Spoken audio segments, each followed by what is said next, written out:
UP के ललितपुर में दो शैतानों ने की शर्मनाक वारदात। दिव्यांग लड़की के साथ गैंगरेप के बाद कर दिया मर्डर। 12 घंटे में ही पुलिस ने मुठभेड़ में कर लिया दोनों को गिरफ्तार। दोनों दरिंदे भाई पैरों से चलने को भी हो गए लाचार। हैवानों की पूरी करतूत सुनकर आप भी हो जाएंगे हैरान।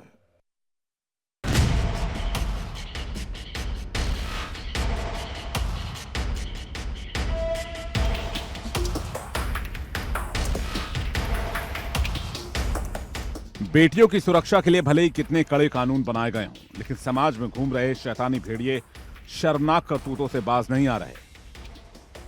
ये दरिंदे दिन के उजाले में शराफत का नकाब ओढ़े हम सब के बीच घूमते हैं, लेकिन रात के अंधेरे में ये शैतान अपनी हैवानियत पर उतर आते हैं। ऐसा ही शर्मनाक मामला यूपी के ललितपुर से सामने आया है। ललितपुर में मदनपुर थाना क्षेत्र के ग्राम दरुल तला में शाम को शौच के लिए जब एक युवती जंगल गई तो दो भाइयों की बुरी नजर उसका पीछा कर रही थी। दोनों दरिंदों ने मौका देखकर युवती के साथ शर्मनाक वारदात को अंजाम दिया। जब युवती का शव जंगल में देर रात मिला, देखते ही देखते पूरे इलाके में हाहाकार मच गया। घटनास्थल पर पहुंची पुलिस ने 6 टीम बनाकर जंगल में हत्यारों की तलाश शुरू करी। पुलिस ने रात भर दरिंदों को गिरफ्तार करने के लिए ऑपरेशन चलाया। करीब 12 घंटे के बाद ही सुबह 7:30 बजे दोनों आरोपी वीरू और हरि को मुठभेड़ के बाद गिरफ्तार कर लिया गया। दोनों पुलिस को देखकर भागने के फिराक में थे। भागने के दौरान दोनों ने पहले पुलिस पर फायरिंग की, जिसके बाद पुलिस ने जवाबी कार्रवाई करते हुए दोनों के पैर में गोली मारी। फिलहाल दोनों दरिंदों को अस्पताल में भर्ती कराया गया है। पुलिस को दोनों के पास से 2 देसी तमंचे और कारतूस भी मिले हैं। जो हमारी टीम जो है वहाँ पे सर्च कर रही थी, तो उसमें 2 अपराधियों के साथ जो है पुलिस मुठभेड़ जो है वो हुई है। इन दोनों को गोली लगी है। आत्मरक्षार्थ में जो है पुलिस के द्वारा जो फायरिंग की गई है उसमें इनको गोली लगी है और इनके पास से 2 तमंचे जो हैं वो बरामद हुए हैं। और इनसे जो इनिशियल जो पूछताछ हुई है उसमें पता चला है कि इनके द्वारा जो बच्ची है उसके साथ जो है उसका जो दुपट्टा था उसी से जो है उसका गला जो है उनके द्वारा जो है दबा करके उसकी हत्या जो है वो की गई थी।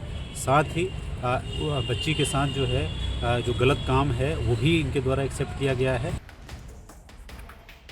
मुठभेड़ में गिरफ्तार दोनों शैतानों ने अपना जुर्म कबूल कर दिया है, लेकिन इन शैतानों को ऐसी कड़ी सजा मिलनी चाहिए जिससे आगे ये किसी भी महिला की तरफ बुरी नजर से न देख पाएं। Bureau report, India daily. MP के रीवा में टीचर बन गया शैतान। 5 साल के बच्चे के साथ की ऐसी वारदात, डरा सहमा बच्चा अब घर में नहीं कर पा रहा है किसी से बात। बच्चे के बार बार चिल्लाने पर भी टीचर करता रहा मनमानी। टीचर के टॉर्चर की बेहद खौफनाक है ये कहानी।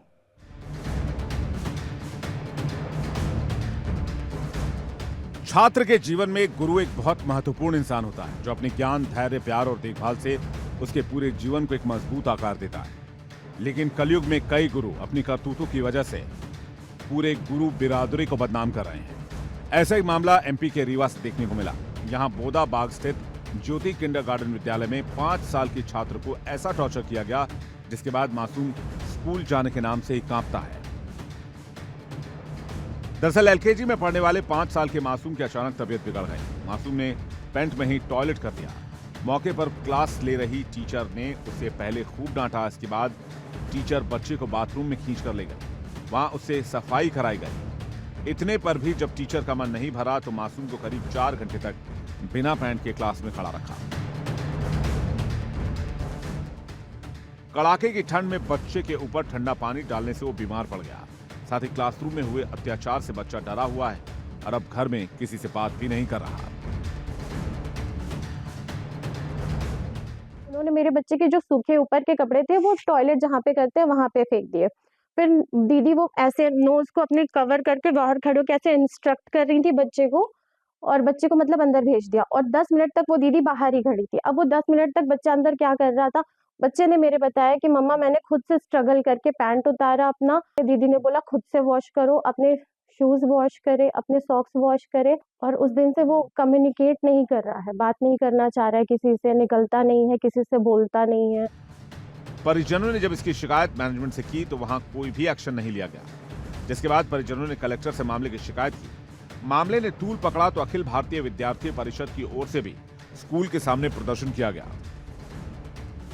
हम लोग ज्योति किंडरगार्टन विद्यालय में जो यहाँ के नर्सरी के 5 वर्ष के बालक के साथ यहाँ पे कुकृत्य किया गया है, उसके विरोध में धरना प्रदर्शन कर रहे हैं और पूरे रीवा शहर के अभिभावकों को यह आश्वस्त करना चाहते हैं कि विद्यार्थी परिषद किसी भी छात्र के साथ अत्याचार नहीं सहेगा।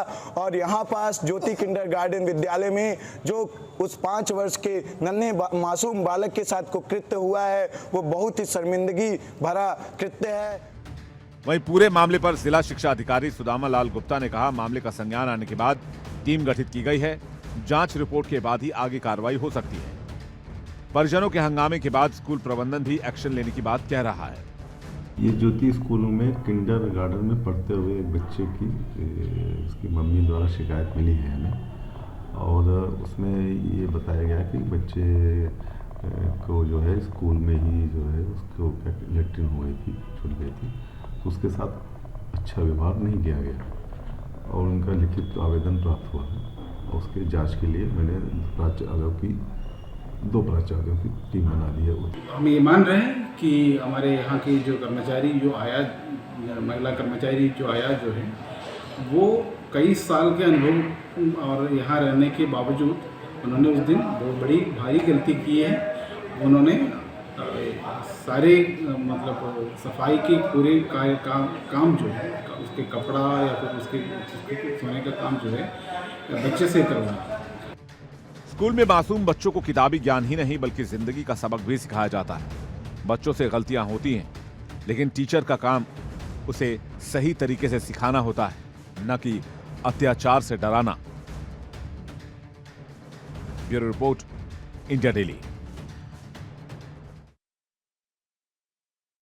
30 साल से कैद शैतान मांग रहा है फांसी। 600 करोड़ की प्रॉपर्टी हड़पने के चक्कर में कर दी थी अपनी पत्नी की हत्या। मैसूर राजघराने से क्या है हत्यारे श्रद्धानंद का कनेक्शन, जो सुप्रीम कोर्ट में अपने केस की सुनवाई टलने से ले रहा है टेंशन।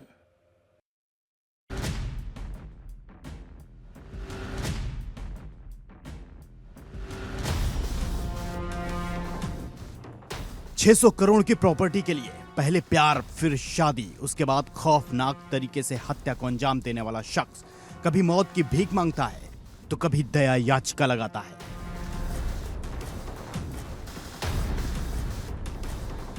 – 31 साल से बिना पैरोल के जेल में बंद एक ऐसे शैतान ने राष्ट्रपति से 2023 में दया की गुहार लगाई थी, जिसके बाद अब उसने सुप्रीम कोर्ट में याचिका दायर कर दया याचिका पर विचार करने के निर्देश देने को कहा है, जिसको लेकर सुप्रीम कोर्ट में केंद्र सरकार ने जवाब दिया कि इस कैदी की याचिका पर विचार करने को लेकर राष्ट्रपति से विचार करने की अपील की गई है।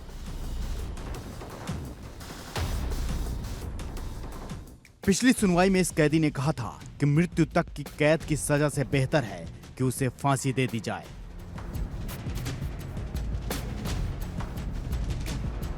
ये कहानी उस शख्स की है जो कर्नाटक के मैसूर राजघराने में छोटी सी नौकरी करता था।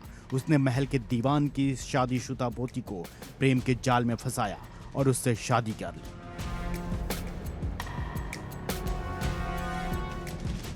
दौलत के लालच में इतना अंधा हो गया कि बाद में उसे ही बेहोश कर ताबूत में बंद कर दिया, फिर उसे जमीन में दफन कर दिया।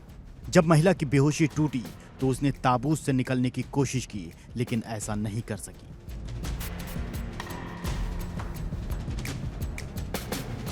ये राज हमेशा हमेशा के लिए दफन हो जाता, लेकिन नौकर की एक गलती ने इस हत्याकांड का खुलासा कर दिया।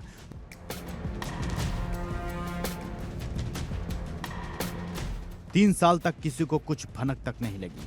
पुलिस तलाश करती रही। इस बीच एक दिन शराब के नशे में डींगे हाँकते हुए श्रद्धानंद ने एक कांस्टेबल के सामने बोल दिया कि जिस शकीरा को पुलिस तलाश रही है वो जिंदा नहीं है। इसके बाद पुलिस ने श्रद्धानंद को हिरासत में लेकर एक बार फिर से पूछताछ शुरू की तो हत्या का खुलासा हुआ। तब से अब तक श्रद्धानंद जेल में बंद है और अब वो 85 साल का हो गया है, जो खुद ही अपनी मौत मांग रहा है। Bureau report, India daily.